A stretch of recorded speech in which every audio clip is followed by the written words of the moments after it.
National Weather Service in Fort Worth has issued a severe thunderstorm warning for Jack County in north central Texas, Wise County in north central Texas, until 7 p.m. At 5:57 p.m., National Weather Service meteorologists detected a cluster of severe thunderstorms capable of producing hail up to ping-pong ball size. The strongest storm is located just east of Jacksboro and is moving east into Wise County at 25 miles per hour. Another severe storm is moving into Jack County and is located north of Bison.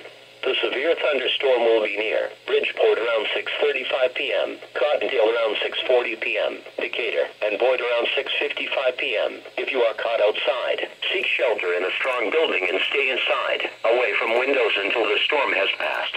This storm has a history of producing large hail. Seek shelter now inside a sturdy structure and stay away from windows.